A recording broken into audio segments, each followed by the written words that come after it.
નમસ્કાર. એક સાંસદ જે આમ તો પોતાના પિતાની છત્રછાયાના કારણે જાણીતા હતા, પરંતુ વર્ષ 2012માં જ્યારે એ આર્મીમાં જોડાયા કેપ્ટન તરીકે, ત્યારે પણ આખા દેશનું ધ્યાન ગયું. એના પછી રાજસ્થાન પ્રદેશ કોંગ્રેસ કમિટીના અધ્યક્ષ, केंद्र सरकारना पूर्व मंत्री, राजस्थान डेप्यूटी सीएम सचिन पायलट अपनी साथ है. सचिन जी, आपका बहुत स्वागत है गुजरात में और जमावट में भी. Thank you. मुझे ये समझना है कि आते आते बहुत देर कर दी आपने जनाब. गुजरात में तो आज जब हम बात कर रहे हैं तब चुनाव का पहले का तो मतदान हो रहा है, फर्स्ट फेज का तो बहुत देर नहीं कर दी आपने गिनती चालू करी जब चुनाव की घोषणा हो गई. हाँ. लेकिन हमारी पार्टी, हमारे नेता यहाँ पे कई महीनों से काम कर रहे हैं.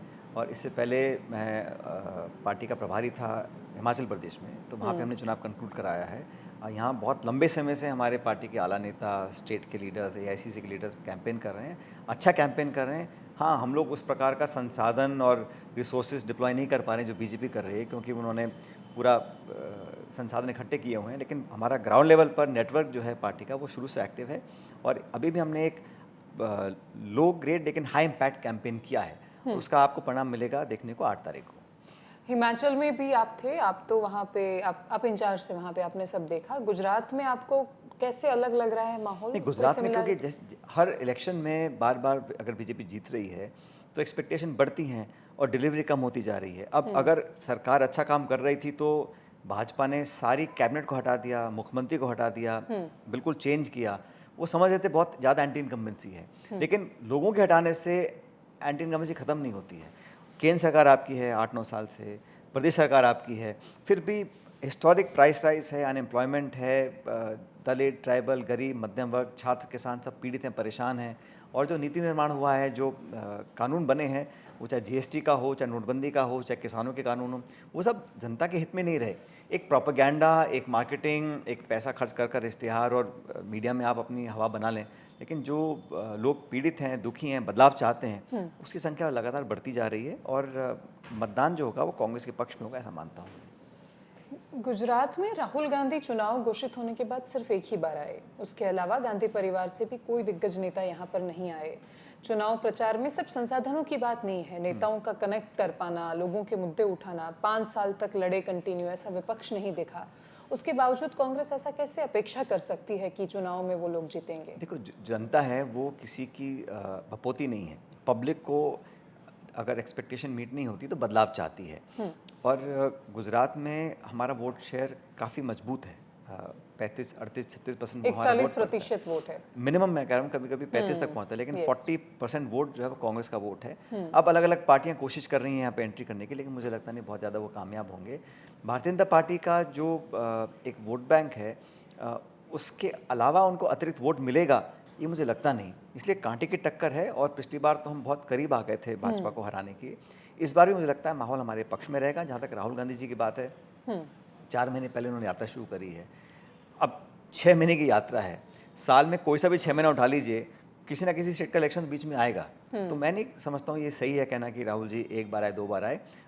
पूरी टीम, पूरा डायरेक्शन, पूरा एआईसीसी का स्ट्रक्चर यहाँ मौजूद है. ऑब्जर्वर्स जिले wise, taluka wise, block wise, constituency wise हमारे लोग यहाँ पर काम कर रहे हैं. अलग अलग राज्यों से यहाँ पर आकर काम कर रहे हैं.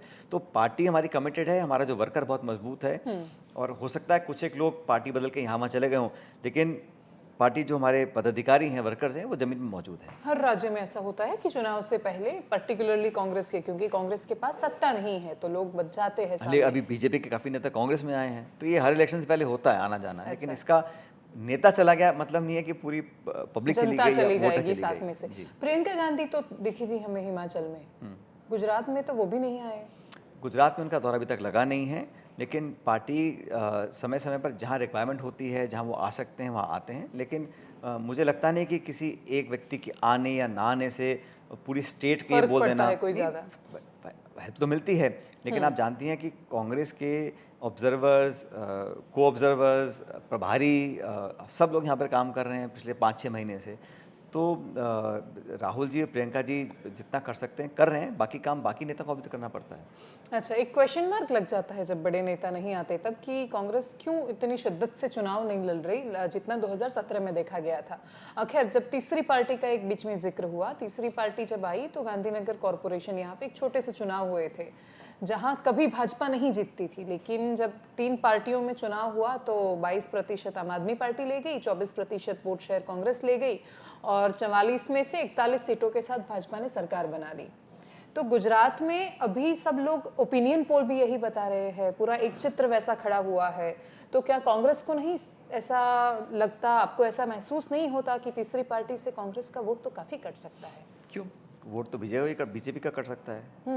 ये किसने अनुमान लगाया है? तो पहले भी छोटी मोटी पार्टियां चुनाव लड़ी हैं, लेकिन लोग जानते हैं कि 200, 500, 1000 वोट लेने से कोई चुनाव जीतने वाला नहीं है, तो अपना वोट ज़ाया नहीं करेगा, कोई वोट खराब नहीं करेगा। अब सरकार बनी है उस पार्टी की 2 स्टेट्स में, तो वो अपनी कोशिश कर रहे हैं और लोकतंत्र में सबको आज़ादी है कोशिश करने की, लेकिन मुख्य मुकाबला भाजपा कांग्रेस का होगा और मैं समझता हूँ कांटे की टक्कर है, लेकिन पब्लिक जानती है बदलाव जरूरी है, इसलिए कांग्रेस पार्टी को बहुमत मिलेगा। अच्छा, आखिरी 2 सवाल। आपने जिन मुद्दों की बात की थी, दलितों का उत्पीड़न, आदिवासियों का शोषण, बाकी बेरोजगारी, महंगाई, इन सारे मुद्दों पे जनता वोट करती है क्या? और किन मुद्दों में वोट करेगी वो? गुजरात में तो धर्म चलता है, जाति भी चलती है, बाकी सारे राज्यों में भी इन सारी चीजों से फर्क पड़ता है चलना ज्यादा। नहीं चाहिए।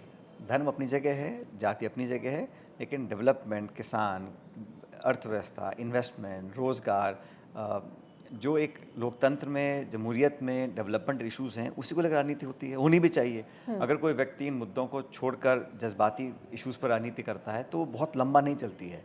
अल्टीमेटली लोग अपने बच्चे बेटियों का भविष्य चाहते हैं, सुरक्षा चाहते हैं, डेवलपमेंट चाहते हैं, दुनिया आगे बढ़ रही है, हम कैसे उसमें कम्पीट कर पाएंगे।